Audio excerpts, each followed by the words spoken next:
Good day, everybody. So, for today's meeting, we will be discussing about virology. So, virology is just like anatomy, bacteriology, physiology. It is the study or a field of science that deals with the study of the different viruses. And what are viruses? So, viruses are submicroscopic infectious agents that requires a living host cell in order for them to replicate. Okay. So, what are these living host cells? So, it can either be humans, animals, or plants. In other cases, even microorganisms itself can be infected by viruses as well. Okay, so during the introduction to microbiology, we have somehow discussed about these microorganisms, and we have also discussed that viruses can only be viewed using an electron microscope.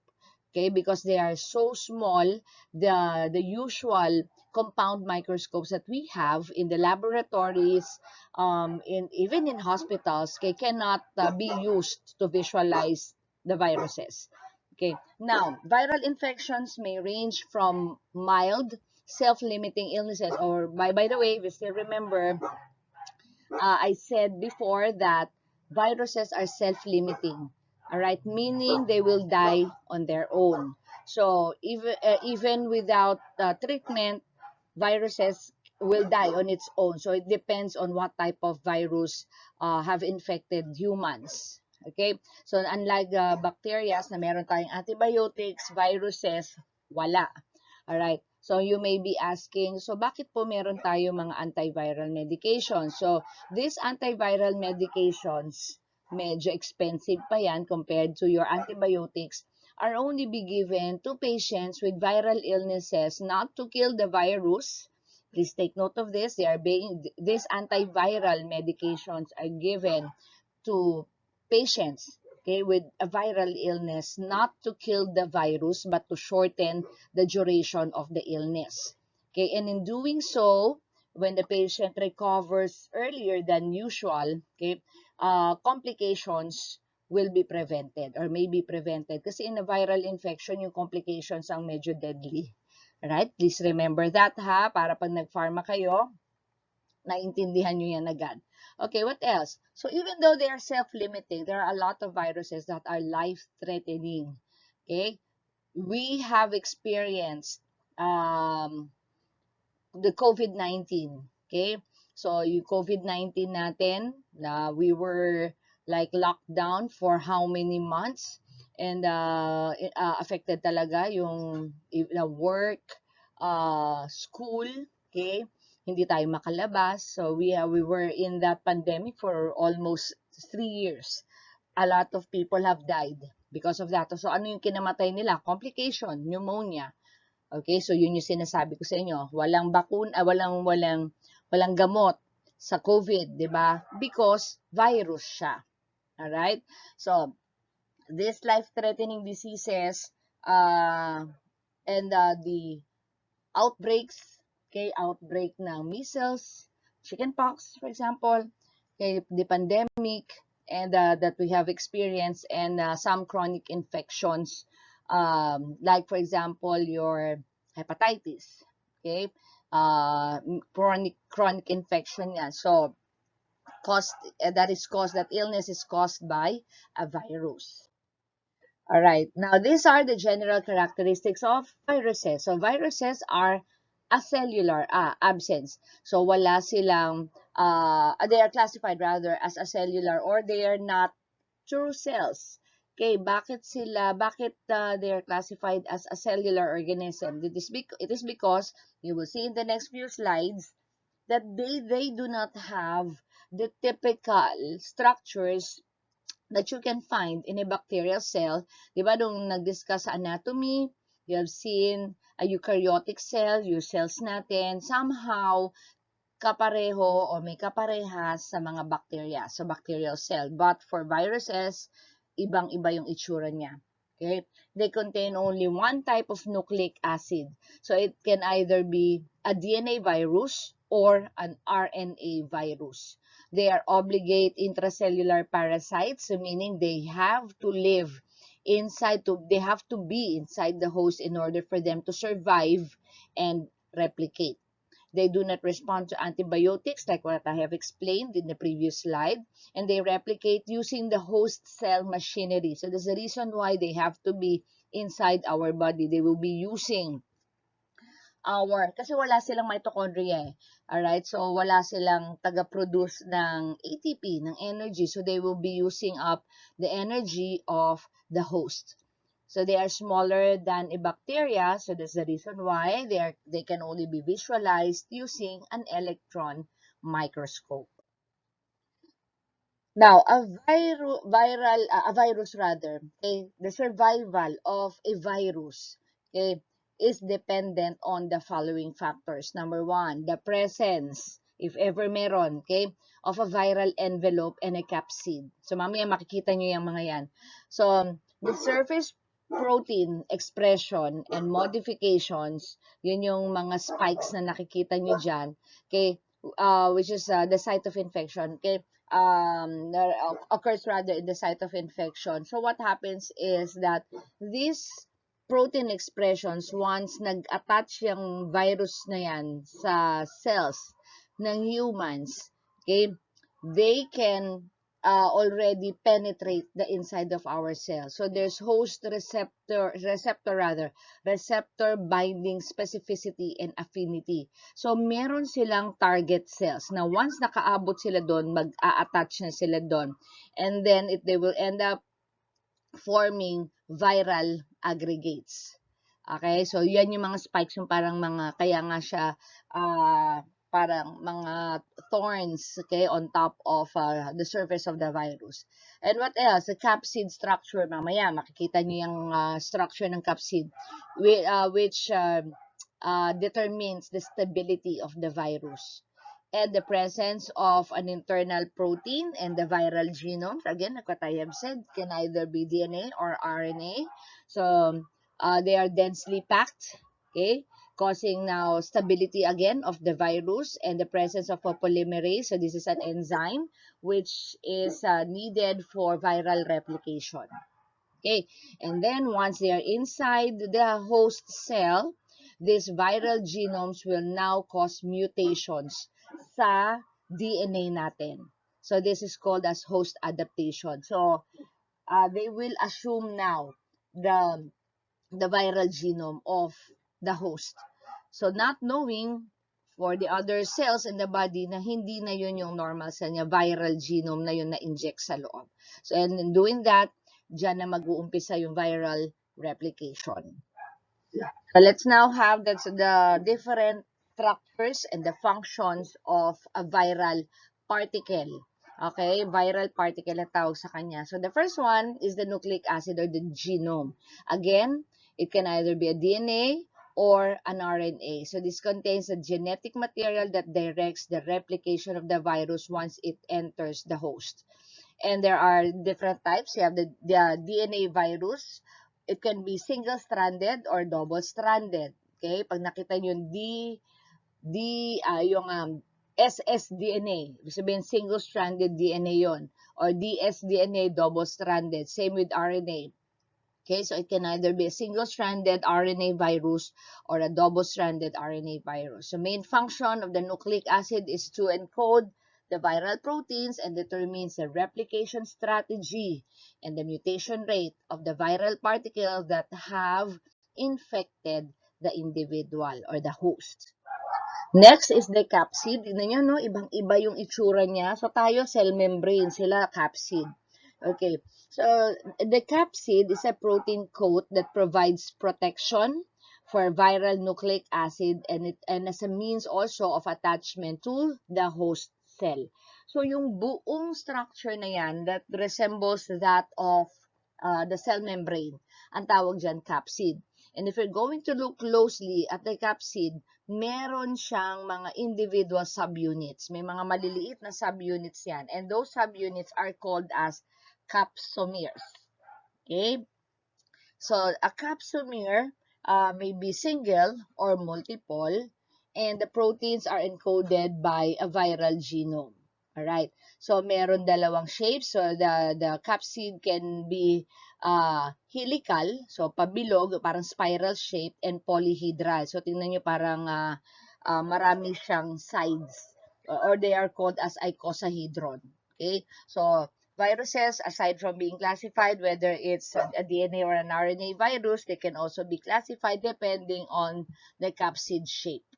Okay? So again, para saan si capsid? Provides protection for the nucleic acid of the virus and as a site of attachment to the host cell. Okay, so these are examples. So you have the helical capsid. Sorry, medyo malabo. Maliit yung picture. Icosahedral, yung letter B. So example niyan is an adenovirus.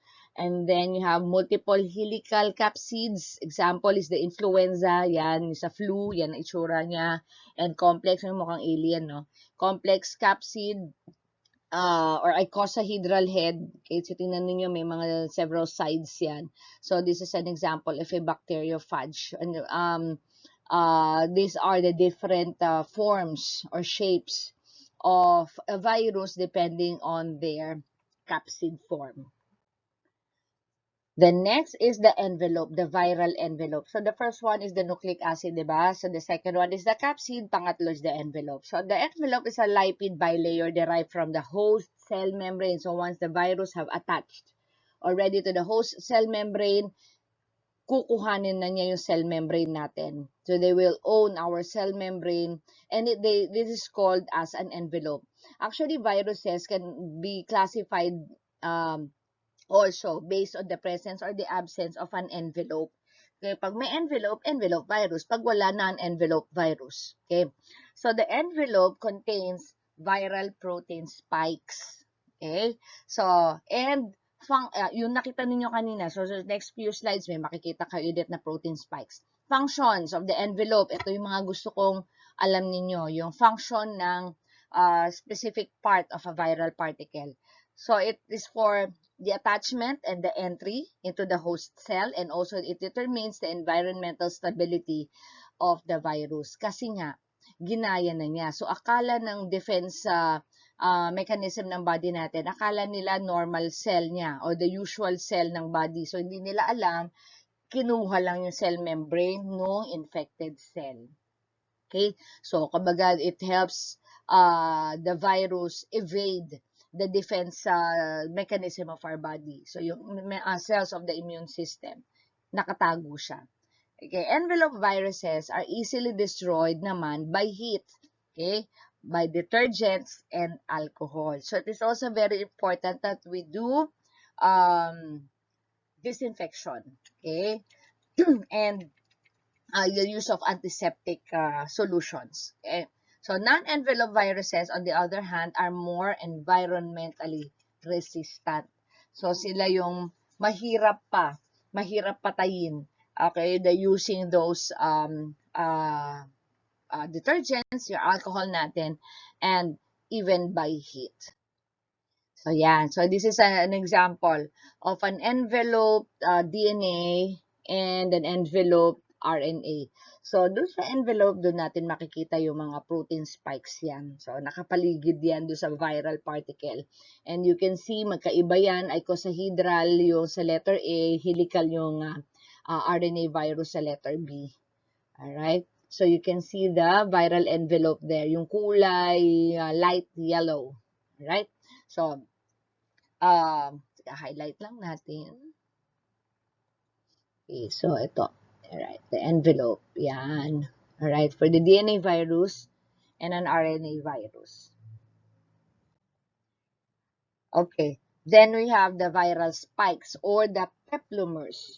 Okay, so viral spikes are surface glycoproteins. Okay, ano ba yung pagsabing glyco? Carbohydrates, okay? Glycoproteins projecting from the capsid or the envelope. Okay, so this is the surface protein. Look at the right side of the screen. So main function is to help the viral particle to attach to the host cell receptors and they are the major targets of neutralizing antibodies. Okay, so again, konting review. So the capsid, ayan. So again, pwede yung helical, pwede yung icosahedral. So capsid contains the virus genetic material, DNA, RNA, and the RNA inside it. Then you have the viral envelope, okay, made from fatty lipid molecules taken from the cells of the host. And then you have the surface proteins. So these are the one yung kulay blue na para mga pins dyan. So these help the virus recognize and binds to the cell of the host organism. And then the genetic material. So either the DNA or the RNA. Okay, so these are the materials that contains the instructions for making new copies of the virus. Ayan. So, another example, ito yung si SARS-CoV, kamag-anak ni COVID, ganyan din halos ang itsura niya. Okay, so nakita niyo kaya nga coronavirus, 'di ba? So, para silang may crown. Yan, because of the spikes, the glycoprotein spikes. Okay. Then, let's now have the viral replication cycle. So, it is made up of 1, 2, 3, 4, 5, 6 steps. Starts with attachment and ends with the release or the release of the viral genome inside the host cell. Okay, so ito siya. So, the first one, of course, the virus has to attach itself. So, attachment. Okay, attach itself, yan, into the surface of the host, and then, so they will now cause the destruction. So, tulad nung kanina, for envelope viruses, pwede nilang kunin yung cell membrane ng host. Okay, so, it has to penetrate, okay, the host cell, okay, so that the genetic material of the virus can be injected directly inside our cells. And once it have injected, okay, the DNA, okay, or its DNA, or it has already entered the cell, okay, biosynthesis takes place. So wherein the phage or the viral particles DNA replicates and proteins are made. Okay? And then inside the host cell, maturation takes place. Yan siya magiging adult, kumbaga. So the new phage particles are already assembled. So they have already taken up the genetic materials, or generally the machinery of the host cell. So they have already taken over that cell. And then the last part will be lysis. Okay, so destruction na of that cell. Wala na eh, ubos na yung ano niya. Ubos na yung nutrition niya, ubos na yung sira na yung structures niya. So the cell lyses or will be destroyed, releasing the newly made phages. And now, itong panibagong viral particle na yan will now go to the adjacent cell para yun naman ang i-colonize niya. Alright? So, hanggang sa dumami na nandumami yung affected cells, magkakasakit na tayo. So, there will be the appearance of the signs and symptoms of that specific disease. Alright, so let's now go to the classifications of viruses. So we have mentioned this already kanina. So viruses can be classified either the type of nucleic acid present, the symmetry of the capsid, the presence or the absence of the envelope, and the mode of replication. So either DNA or RNA, helical or icosahedral, so pertaining to the capsid, envelope or non-envelope virus, and the mode of replication. Okay, so they are intracellular parasites. Now, the most effective preventive measure that we can do is, of course, vaccination. So, yan ang goal ng expanded program on immunization natin. So, they, sorry, this is to prevent the acquisition of the virus later on in life. So, para protected yung mga babies natin hanggang lumaki. Early recognition of viral manifestations prevents complications.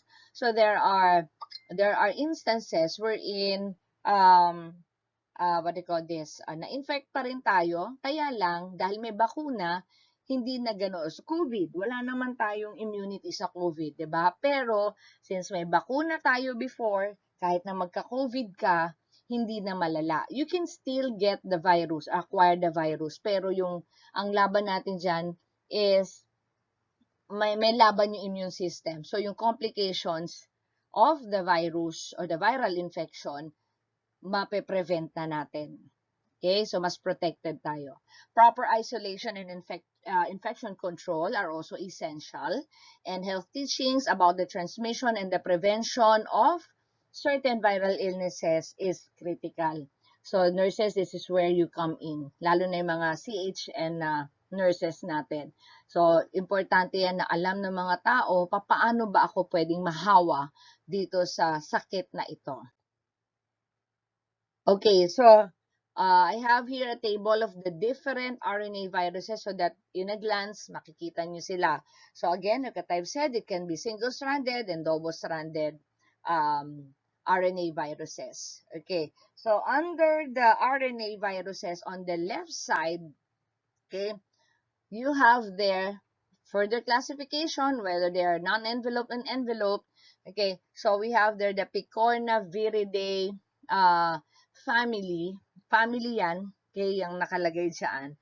So, under this, you have the common codes nandun, under the Picornaviridae family, yan.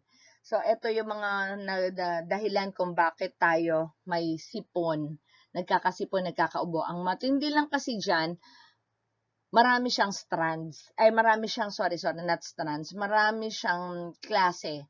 So, wala tayong immunity sa sipon, sa colds. Okay? So, we have 100 serotype of this one. Kaya, paulit-ulit tayong pwedeng magkasipon. Poliovirus is under this family and hepatitis A. Then, you have the Calcivi, Calici. Okay? Caliciviridae. Under this, you have the causative agent for gastroenteritis, yung mga diarrheal diseases natin. And then for the envelope viruses, it includes the Togaviridae. Under this, you have the rubella virus and the causative agent for encephalitis. So, ito lang, para lang madali lang ninyo makita. So, mamaya meron pa tayong table. You have the Flaviviridae. Under this, you have dengue. Ito pinaka-common. Dengue, Hepa C. Yan ang mga meron sa atin. Hepatitis C. Then, Coronaviridae. Kilala nyo na to. You have SARS. Okay? Ano pa yung isa? MERS-CoV. Okay? Middle Eastern. And then, yung pinakabago nga, si COVID. And then, you have the Retroviridae, HIV. Okay? So, it causes, the causative agent for AIDS. Okay. And then, still under the RNA viruses, so, you have here the Filoviridae, Ebola, maybe you've heard of this already, Ebola virus. Hindi masyadong common yung Marburg. Then you have the Bunyaviridae, hantavirus, nandito yan. And then you have the Rhabdoviridae, very common, lalo na sa mga, very, very familiar tayo dyan, lalo na sa mga fur parents, causes rabies. Okay? And then you have the Reoviridae, ito na yung sa double-stranded. So you have the one that causes gastroenteritis. Naiwan pala ako. Orthomyxoviridae under envelope RNA virus. Okay? Negative strand, single-stranded RNA virus. Orthomyxoviridae causes influenza. The Paramyxoviridae causes mumps and measles. And Arenaviridae, the Lassa fever. Okay? Actually, Lassa fever nasa, ano ba to? Level 3. Level 3 yan ng biohazard. And then we have the DNA viruses. So, same. May classification din siya. So, you have the Hepadna viruses, the herpes viruses, and for the envelope, okay? And pox viruses, adeno, papilloma viruses, polyoma viruses, parvoviruses, okay? And then, the RNA virus natin, you have, ito na yung kanina natin. So, these are the most common. Yung table na to, ito yung mga most commonly encountered viruses. Alright. Ito na. So, as promised, I have made you a table para isang glance lang makikita na ninyo yung, mako-compare na ninyo yung mga different viruses. So, you have the adenovirus. Yan. A DNA, so nakalagay na rin siya kung if it's DNA or RNA virus, if it's envelope or non-envelope. Ang gusto kong matandaan lang ninyo dito is ano yung diseases na pwede niyang makos. So, this adenovirus can cause upper respiratory tract infection, yung urti, yan, and sore eyes, conjunctivitis. So, it can be manifested as sore throat for upper respiratory tract infection and red eyes for conjunctivitis. HSV1 or the herpes, isulat nyo na lang ito as you listen to the audio. Herpes simplex virus 1 and then you have herpes simplex virus 2. So, HSV1 causes oral herpes, which is characterized as to having painful oral vesicles. Parang mga singaw. Okay, vesicles siya, so ibig sabihin may tubig sa loob. And then HSV2 or the genital herpes, so yan naman sa genitals. Okay, so yung painful vesicles kanina sa mouth, lagay nyo lang sa genitals. So yan. So like, I think I have mentioned this in one of the lectures natin, na because of the different sexual practices that we may have, HSV2 can also be seen infecting the oral area, HSV1 genitals. I need not elaborate on this anymore, ha? So, yan lang, because of sexual practices. Next, we have the varicella zoster virus or VZV. Ito yung causative agent ng chickenpox or bulutong and shingles, yung reactivation of the chickenpox. Kaya other name for chickenpox, varicella. Please take note of that, write it down. Okay, it causes vesicular rash and dermatomal pain for shingles. Then we have the Epstein-Barr virus, EBV. Ito, varicella zoster is VZV. Okay, Epstein-Barr virus causes infectious mononucleosis. Okay, manifestation, fever, and enlargement of the lymph nodes. Sa upper part yan, so sa leeg yan. Okay, so fever and lymphadenopathy. And then you have the CMV or the cytomegalovirus causes congenital, lalo na kung buntis yung nanay. If non-pregnant yung nanay, CMV infection, mild lang. Ang nagkakaproblema tayo pag buntis. Okay, it causes hearing loss sa fetus and seizures later on pagkapanganak sa kanya. And then you have the Hep B virus. So Hep B, alright, causes hepatitis and liver cancer. So this is a chronic infection.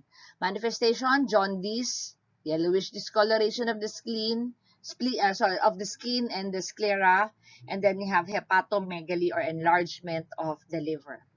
Next is human papilloma virus. HPV causes genital warts. Meron tayong bakuna dito. And it can also cause cervical cancer. Alright? So, warts or kulugo. Yan. So, hindi totoo na pag may kulugo, naihian na palaka. Hindi totoo yun. Viral ang cause ng warts. And an abnormal pap smear result. Yan. Sa female lang yan. Sa female boy. Wala sa male yan. But you can also have, boys, you can have genital warts as well. Okay, so parang itsurang cauliflower. So kung alam niyo yung kulugo, ganun, lagay niyo sa genitals at saka sa cervix sa babae. Ganun na itsura niya. And then we have the influenza virus. Okay, causes influenza. So yan na very common sa atin.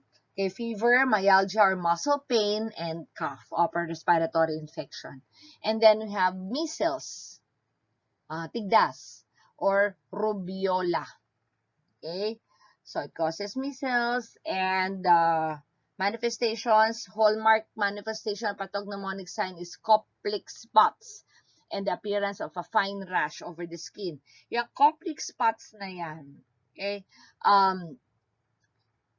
very transient yan. Alright, so minsan hindi na yan nakikita. So what are Koplik spots? So Koplik spots are very small lang siya, white spots. So, hindi sa red, kulay white. So, kumbaga parang may maputlang area. Okay? Whitish pero may reddish border. Okay? Ay, background pala rather. So, yung nasa sa inner cheek natin. So, small, small white spots on a reddened background. So, maputi yung complex mismo, tapos yung paligid niya, mapula. Okay? That occurs on the inside of the cheeks that can be that is present in the early stages of measles. So, minsan, hindi na yan nakikita. Kasi by the time na lumabas yung rashes, mawawala na yung complex spots. Alright? So, usually, mga about the second or the third day of fever, wala na yung complex. So, lalabas na yung rashes ng tigdas. And then you have the mumps virus, causes mumps, in Tagalog, beke. Okay, so it causes parotitis or inflammation of the parotid gland. And in males, it can reach the testicles, causing orchitis or inflammation of the testicles. So sometimes in other patients, it can also cause infertility.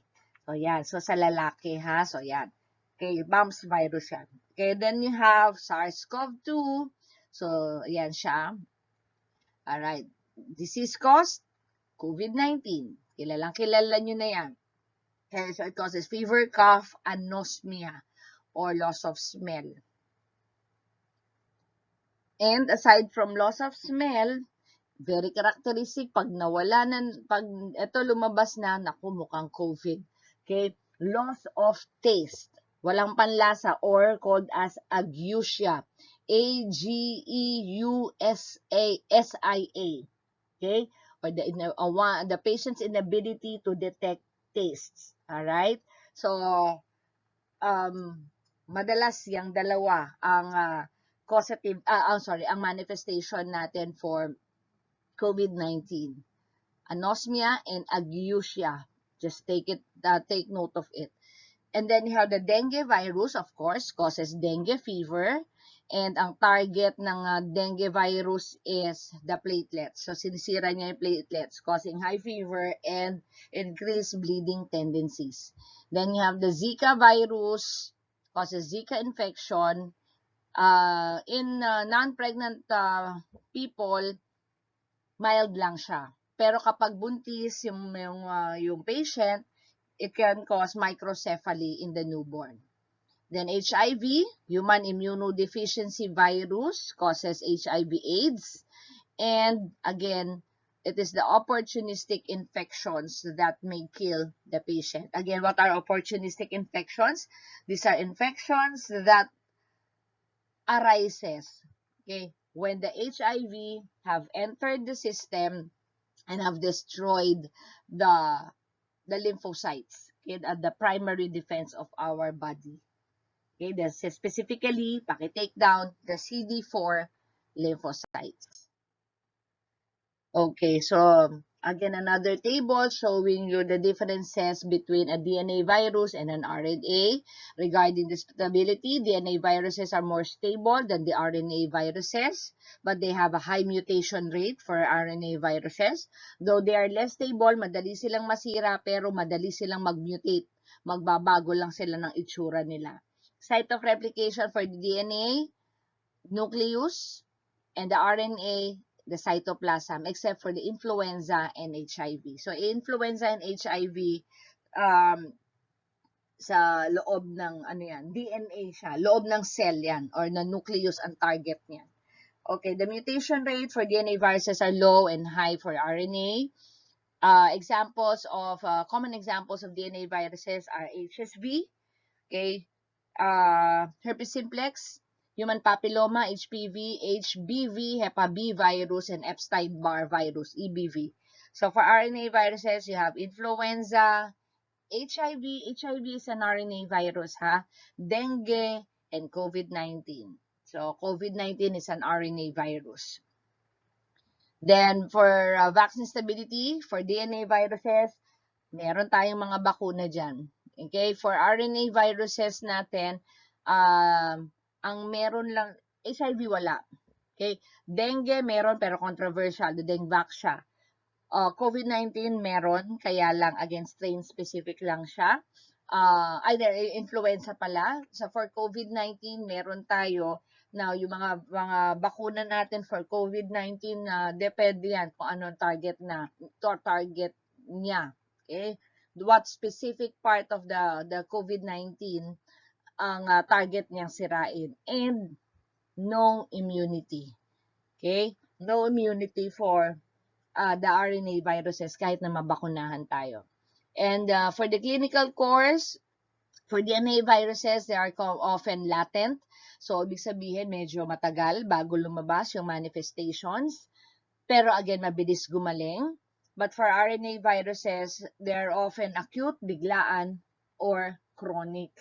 Okay? Like for HIV, minsan 10 years ka nang infected, lumalaban pa yung katawan mo, then that's the time na naging symptomatic ka, nung naubos na yung CD4 cells mo. And it can be as long as 10 years. Okay? So, eto lang. I know we have not discussed the fungi yet. Okay? So, eto lang yung, this is a table that shows you the differences between viruses, bacteria, and fungi. So, viruses are acellular. Bacteria are prokaryotic organisms. Fungi are eukaryotic organisms just like our cells. No nucleus for the viruses, no nucleus for the bacteria. Fungi, meron. Basta tandaan niyo, pag eukaryotic organism, may nucleus yan. Host-dependent replication for the viruses, binary fission for bacteria, and budding naman for fungi. The smallest microorganisms are the viruses. Bacteria are small, but they are larger than the virus. And between the three, pinakamalaki yung fungi. No cell wall for viruses, with a peptidoglycan cell wall for bacteria, and yung cell wall ng fungi, hindi cell wall ang tawag chitin. Paki-take note, chitin. Treatment, viruses, antiviral, but again, like what I have said, hindi naman talaga siya treatment. Antiviral medications, again, are being given to prevent the complications. Antibiotics for bacteria, ito, pwede siyang mapatay, same with the antifungals for the fungi. Example for the bacteria natin, ay the viruses, COVID-19, HIV, measles virus, chickenpox, or rubella, the rubella virus, ano pa ba? So, lahat ng mga viruses kanina na di-discuss natin.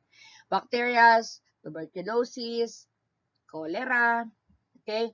So, staphylococcal infections natin. So, lahat ng diniscuss are under the bacterial diseases. And fungi, example is candidiasis, okay, or yung yeast infection. Okay, so ito lang the mega table. So para lang makita ninyo yung in one glance, okay, differences or similarities between gram-positive, gram-neg, the viruses, and the fungi. So bin-break down na si gram-positive and gram-negative. Okay, so you just read in that. I just attach this para for your reference. So, same here. Okay. So, yan, the mega table. And, ayan, common examples and diseases of these microorganisms. We have discussed already all of them except for the fungi. Okay, so you have staph, strep, Clostridium tetani, E. coli, Neisseria meningitidis, Pseudomonas. Then for the viruses, you have the influenza virus, which causes flu or pneumonia as a complication. HIV causes AIDS and the opportunistic infections that can arise. Then you have the dengue virus, causes dengue fever, or dengue, pwede rin there are cases na dengue hemorrhagic, which is more dangerous. Okay? Then you have the Candida albicans for the fungi rather. So it causes oral thrush, vaginitis, inflammation of the vaginal canal. Then aspergillus causes pulmonary aspergillosis and meningitis for Cryptococcus neoformans. Don't worry, di-discuss pa natin yan yung fungi. Okay, sa third discussion on the different medically important microorganisms. Alright, so since may mga cases tayo nito ngayon, let me just include this in the discussion. You have the Nipah virus. So this is actually has been circulating na in the news na merong outbreak sa India. Okay, Nipah virus is a zoonotic virus, just like rabies. Ibig sabihin, galing siya sa animals. So Nipah virus is usually transmitted from animals to humans, but it can also be transmitted through contaminated food or directly between people. So animals to humans, so contaminated food to humans, or human to human. So this was first identified in 1998 during an outbreak among pig farmers in Malaysia. Okay? So ano ang carriers ng Nipah virus? Pigs and bats. Okay? So diyan nag-start no 1999. Yung mga pig farmers, yung mga may mga babuyan, okay, sa Malaysia. In 1999, there had been the outbreak was reported in Singapore as well. So, magkakatabi yan di ba? Malaysia, Singapore, Thailand, yan. So, di rin yan malayo sa atin. Okay, following the importation of sick pigs from Malaysia. No new outbreaks, though, have been reported from Malaysia or Singapore since 1999. Then, 2001, 2 years after, there had been reports of an outbreak in India and Bangladesh. Alright, 2001. So Bangladesh, in Bangladesh rather, outbreaks have been reported almost every year ever since na nag-start ng 2001. And in India, outbreaks are periodically reported in several parts of the country, including, pagpasok ng taon, 2026. Okay? So, diyan nagkaroon ng scare. And in 2014, an outbreak was reported here in our country with no new cases since then. So from 2001, mga 2014 pa, nakapasok yan sa atin, pero naagapan naman. So, wala nang outbreak na na-report since then. Even now, na nagkaroon na sa India ulit. So, manifestation is fever, headache, confusion, difficult cough, difficulty in breathing. Totoo naman yung nasa news na very fatal. It causes a fatality rate of about 40 to 75%. Ibig sabihin, 40 to 75% of cases ng Nipah virus infection dies. Okay? So, kung sa 10, so 10, kunyari sa 10 infected individuals, 4 hanggang 7 mamamatay. So, ganun siya katindi.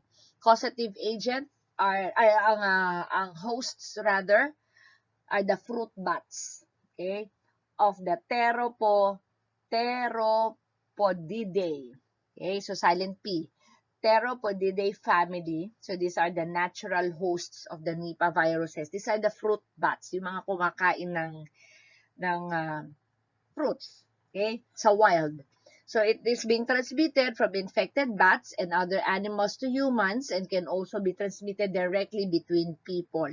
So, yung mga droppings nila, mga pupo nila, not necessarily kakagatin tayo.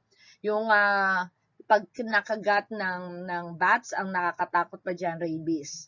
So, yung mga pupo nila, yan, dyan na pwede nating ma-inhale. Okay? So, yan, transmits from infected bats and other animals to humans and can also be transmitted directly between people. So, hindi lang bats, pati pigs. So, there's currently no treatment or vaccine available. However, meron ng mga ongoing researches. Okay? So, ano ang kailangan natin dito? Early intensive supportive care can improve the survival rate. So, kaya lang ang nagiging problema kasi is very, very vague yung manifestation. So, kaya pagka, akala lagnat lang, simpleng ubo, okay, until the time na magkaroon na ng hirap sa paghinga ng pasyente. Alright? So, early detection pa rin as well. So, ito yung si fruit bat. So, I have taken the picture from the World Health Organization site. And the information kanina, I have gotten that from the WHO slide. The WHO files pala rather. Alright, so that ends our virology lecture for today. So the next one will be all about food dye, and yung last natin will be about parasites. Okay, so thank you so much, and I hope you learned a lot from today's lecture. Bye everybody.